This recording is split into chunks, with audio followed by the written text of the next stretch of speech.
Hello everyone. आज हम लोग HNO3 यानी नाइट्रिक अम्ल के बारे में सब चीज़ जानेंगे। इसे कैसे प्राप्त किया जाता है, यह प्राकृतिक रूप से कितना मात्रा में, प्राकृतिक में कहाँ कहाँ क्या क्या पाया जाता है, इसे प्रयोगशाला द्वारा कैसे प्राप्त कर सकते हैं। प्रयोगशाला में छोटे स्तर में प्राप्त होता है, और अगर हम लोग बर्कलैंड विधि एवं ऑक्सफोर्ड विधि द्वारा इसे प्राप्त करेंगे तो यह बड़े स्तर में प्राप्त होता है। सबसे पहले जान लेते हैं कि इसका प्राचीन नाम क्या था। इसे हम लोग एक्वा फ्रूटिस के नाम से जाना जाता था। मतलब हाँ, HNO3 नाइट्रिक अम्ल का प्राचीन नाम है एक्वा फ्रूटिस।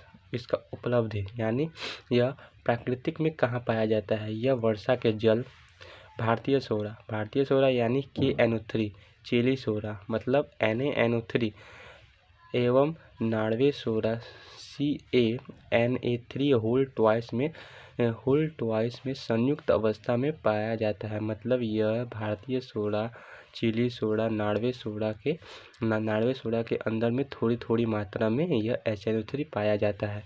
अब देख लेते हैं इसका निर्माण। इसको हम लोग कृत्रिम रूप से कैसे प्राप्त कर सकते हैं। ये तो प्राकृतिक रूप से था, अब हम लोग कृत्रिम रूप से कैसे प्राप्त कर सकते हैं। सबसे पहले कृत्रिम रूप से हम लोग इसको प्रयोगशाला विधि द्वारा प्राप्त कर सकते हैं।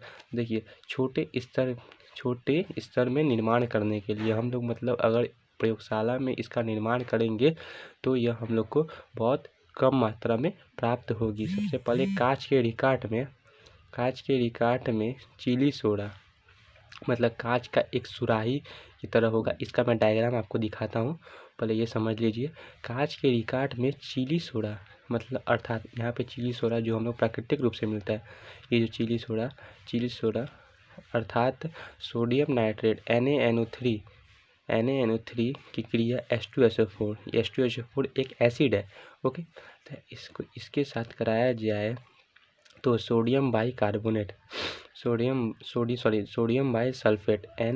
NaHSO4 अर्थात HNO3 प्राप्त होता है। देख लेते हैं इसका समीकरण क्या होता है। सोडियम नाइट्रेट अर्थात चिली सोडा का संकेत होता है NaNO3 प्लस H2।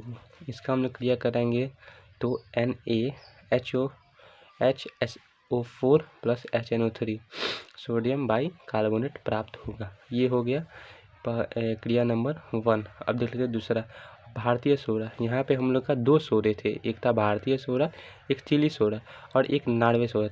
3 सोडा था, किंतु हम लोग 2 सोडे से ही अम्ल का क्रिया कराते हैं। सबसे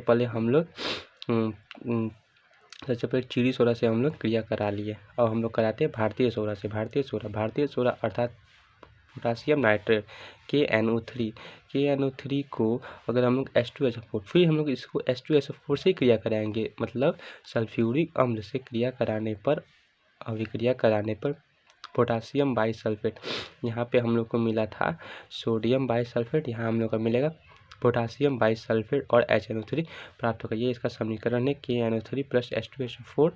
और फिर से हम लोग को क्या मिलेगा यहाँ पे पोटासियम बाइसल्फेट मतलब कि HSO4 प्लस HNO3। अब मैं उसको कांच के रिकाट का चित्र मतलब डायग्राम में इसका दिखा देता हूँ। ये जो बना है हम लोग का, ये है कांच का रिकाट।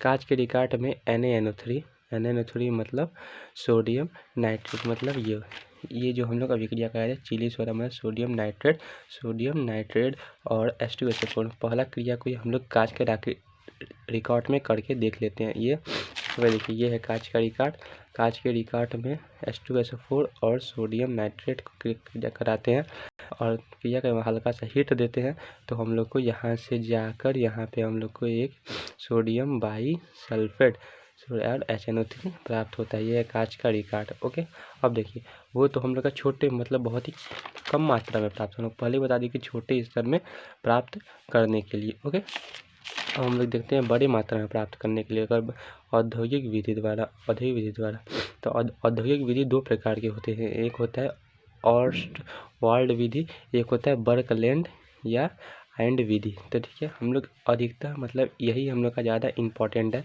ऑक्सफोर्ड विधि, क्योंकि इसको बर्कलैंड विधि का उपयोग करने के लिए हम लोग का खर्चा बहुत पड़ जाता है। मतलब इसमें बिजली की खपत बहुत हो जाती है। ओके, हम लोग अगर इसमें मान लीजिए HNO3 प्राप्त कर लिए, HNO3 प्राप्त करने के बाद हम लोग इसको मार्केट में बेचे 10,000 रुपये में। ओके, 10,000 में बेचे और इसको बनाने के लिए बिजली ही लग गया मान लीजिए 20,000 का, तो हम लोग का 10,000 चल जाएगा घाटा में। इसीलिए हम लोग इस विधि को कम पढ़ते हैं और शॉर्ट विधि को ज़्यादा पढ़ते थे। समझ लेते हैं और शॉर्ट विधि क्या है। अमोनिया को 650 से 800 डिग्री सेल्सियस ताप पर प्लेटिनम होता है एक उत्प्रेरक। ओके, उत्प्रेरक का कार्य यह होता है कि अभिक्रिया के दर को बढ़ाना या अभिक्रिया के दर को घटाना, इसलिए हम लोग प्लेटिनम को उत्प्रेरक के रूप में लेते हैं। HNO3 को 650 से 800 डिग्री सेल्सियस ताप पर प्लेटिनम की उपस्थिति में अभिक्रिया कराने पर नाइट्रिक ऑक्साइड NO और जल प्राप्त होता है। देख लीजिए, यह है समीकरण और इसको हम लोग ऑक्सीजन मतलब हवा की उपस्थिति में कराएंगे तो हम लोग वो HNO3 प्लस ऑक्सीजन प्लेटिनम की उपस्थिति में, ये यहाँ पे इसका डायग्राम भी बना हुआ है, ये मैं इसका बनाने के बाद ये डायग्राम में आपको एक्सप्लेन कर दूंगा। ओके, तो देख लेते हैं। इसका टेम्परेचर रहेगा 650 से 800 डिग्री, प्लेटिनम इसका उत्प्रेरक रहेगा, तो हम लोग को नाइट्रिक ऑक्साइड और जल प्राप्त होगा। ये देखिए, ये N है, ऑक्सीजन के साथ क्रिया करके नाइट्रिक ऑक्साइड और हाइड्रोजन और ऑक्सीजन बचा, तो यहाँ पे हम लोग का जल बन जाएगा। फिर जो ये नाइट्रिक ऑक्साइड है, तो नाइट्रिक ऑक्साइड ये जो बना, नाइट्रिक ऑक्साइड को ऑक्सीजन में मिलाने पर इस नाइट्रिक ऑक्साइड को फिर हम लोग ऑक्सीजन से मिलाएंगे। ओके, ऑक्सीजन सब यहाँ पे क्लियर हो जाएगा, एकदम घबराने की बात नहीं है। ये डायग्राम में सब चीज़ आपका क्लियर हो जाएगा।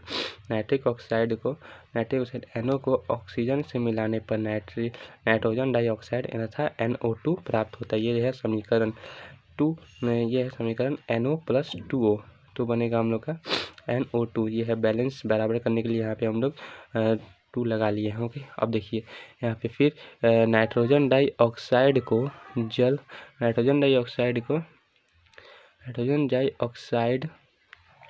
जल में अवशोषित कराने पर नाइट्रिक अम्ल प्राप्त होता है। मतलब अगर हम लोग इसको जल में अवशोषित कराएं, मतलब इसका मतलब होता है कि जल में मिला दिए या जल का फव्वारा डाले या कुछ भी, तो जल में प्राप्त करने पर हम लोग का लास्ट में HNO3 प्राप्त हो जाता है। HNO3 प्राप्त होता है, साथ ही नाइट्रिक ऑक्साइड भी निकलता है। ये हम लोग का समीकरण देख लीजिए, समीकरण NO2 + H2O। ओके, तो HNO3 + NO प्राप्त होता है। ये देखिए, इसका है डायग्राम। सबसे पहले हम लोग क्या पढ़े थे, अमोनिया को हवा की उपस्थिति में, हवा के साथ प्लेटिनम उत्प्रेरक की उपस्थिति में 650 से 800 डिग्री सेल्सियस पर टेम्परेचर पे अभिक्रिया कराने पर, यहाँ पे देखिए हम लोग अमोनिया और ऑक्सीजन हवा को यहाँ से भेजते हैं, तो कुछ भाग यहाँ से चला जाता है और कुछ भाग यहाँ से ऊपर से होकर जाता है। तो ये है प्लेटिनम, ये प्लेटिनम का प्लेट लगा हुआ है और यहाँ पे ये घर, मतलब इस कक्ष का नाम है उत्प्रेरक कक्ष, जिसका टेम्परेचर है 650 से 800 तक। यहाँ से अमोनिया और ऑक्सीजन जाता है। ठीक, अमोनिया और ऑक्सीजन जाने के बाद इसका नाइट्रिक ऑक्साइड